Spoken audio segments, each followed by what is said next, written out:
Hey everyone! If you're a dog owner here in Plano, you already know that life with your four-legged friend is a real adventure. Today, we're going to talk about how to find a fantastic local trainer to make all those adventures go a lot smoother. I mean, one minute you could be navigating the busy patios over at Legacy West, right? With all the people, the sounds, the smells, it's a lot for a dog to take in. And then the very next day, you might be out enjoying a nice, peaceful walk on the trails at Oak Point Park. Plano really has so many different kinds of environments for you and your dog. So that brings us to the big question. How do you get your dog to be comfortable and confident in all those different situations? Well, that's where finding the right training partner really makes all the difference. So to find that right partner, it really helps to know what good training even looks like these days. Let's start with the basics, the core ideas behind modern, effective dog training so you know exactly what to look for. At the heart of it all is positive reinforcement. It's pretty simple, really. It's about rewarding the good choices your dog makes. When you do that, you're not just teaching a command, you're actually building their confidence and making your bond stronger. Now, for some of the tougher stuff, like if your dog gets nervous around loud traffic, trainers use these methods. They sound technical, but the idea is just to help your dog change how they feel about something scary by slowly pairing it with something they love, like a great treat. It's a kind and effective way to build their courage. So, here's the bottom line.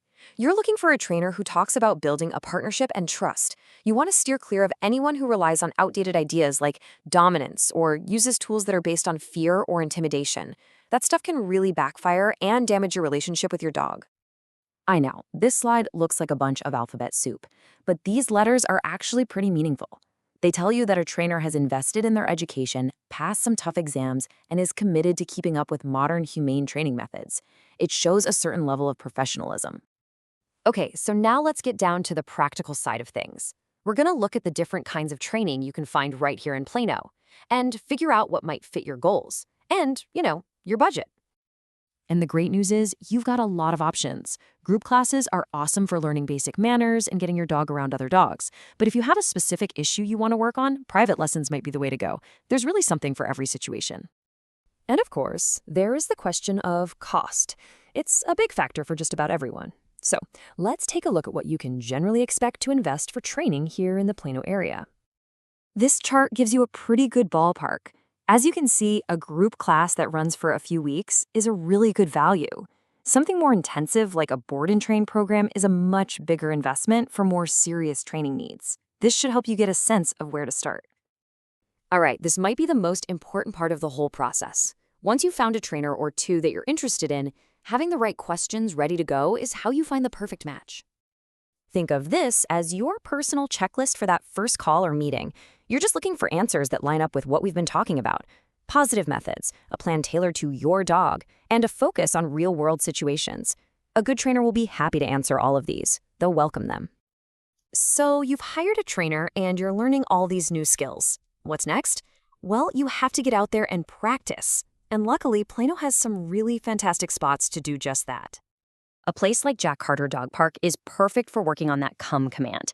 It's fenced in, so it's safe, but there are still other dogs around to provide a little bit of realistic distraction.